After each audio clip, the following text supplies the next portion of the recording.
Okay, so I've got a section here where it's looping. Let's have a listen. And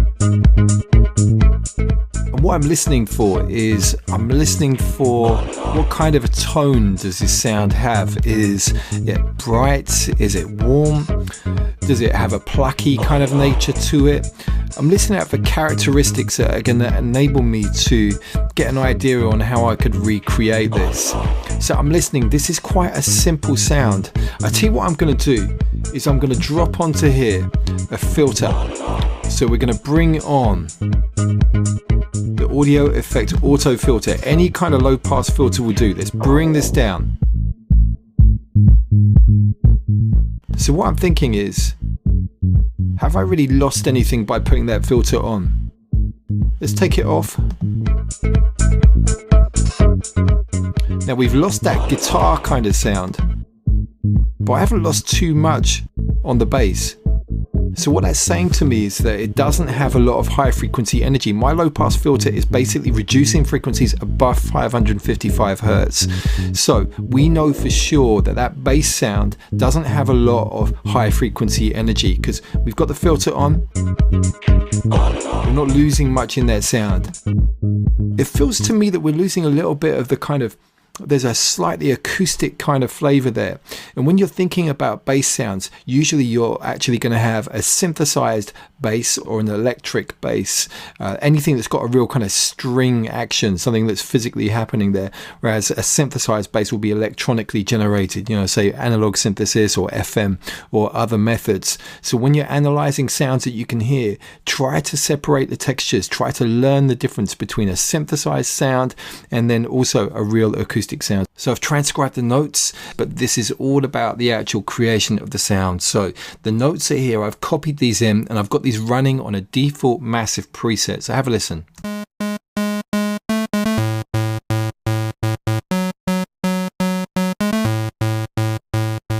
Now what I want to do is try to cover the lower element of that bass. So before I could hear a bit of a sine wave on the bottom end and I felt there's some kind of acousticy kind of plucky texture sort of covering the mids.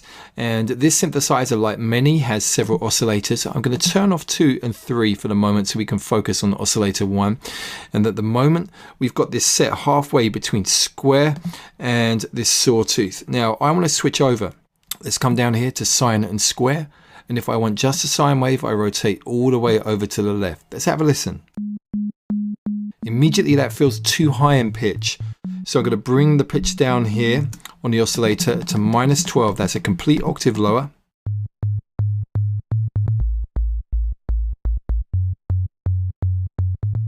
Okay, that's working nicely.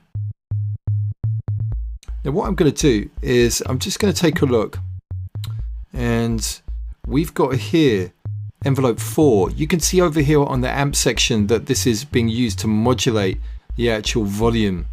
And I'm feeling that the release needs to be a little bit longer. Just going to extend it. Can you hear that?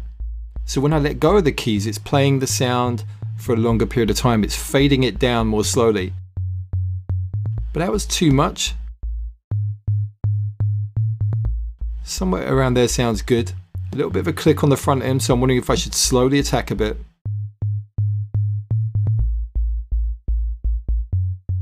That's working nicely. So look, let's take a look. Let's bring in a second oscillator.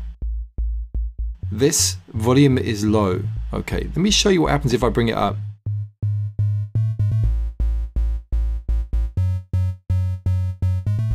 Let's have a look at the actual sounds that we've got in terms of the actual waveform types. So you can see here that it's explaining different categories. You've got your basics, your analog and electric, digital and hybrid, and some other textures here, effects and chords.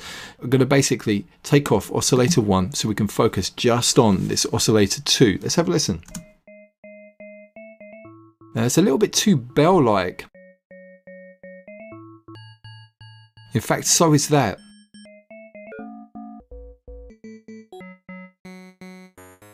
So just checking out these textures. At the moment I'm feeling like I'm in the wrong category. Let's go back.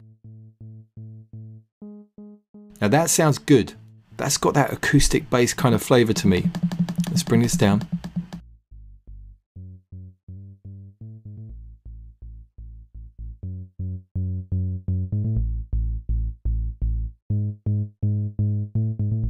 Now the interesting thing is that's really feeling like it's got a similar texture.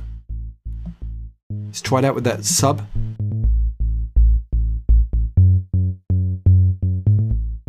Now they're doubling up, which is creating this really interesting kind of texture.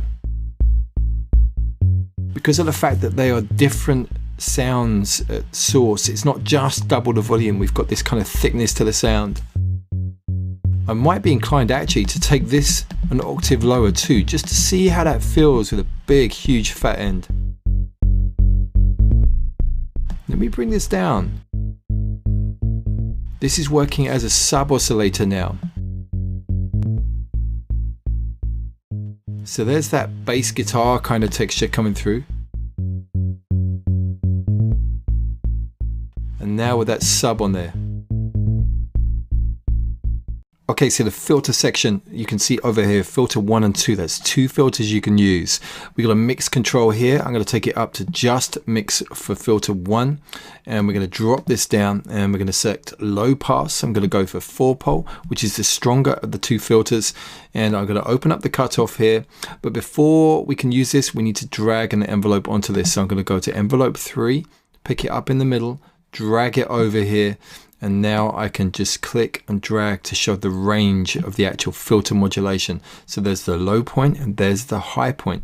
So that could be good. I don't know until I actually try here.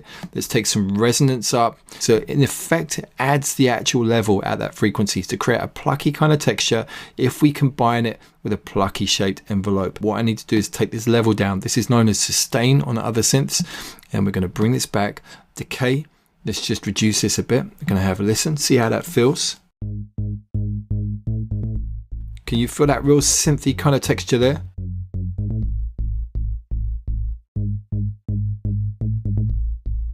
Now, because I've got this envelope on, it's become more plucky. Let me take it off. Bring it back on. Feels too synthy to me at the moment. Just going to take the resonance down. Now it may be because the slope is just a little bit too steep. I'm going to go to low pass 2-pole. And let's fine tune this decay.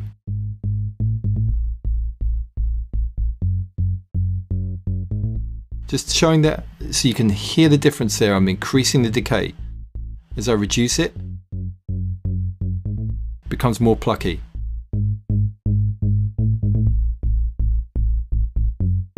And just raise that lower cutoff frequency.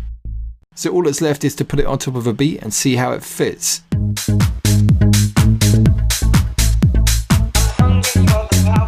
Sidechain compressor here and EQ to help it sit a bit better in the mix.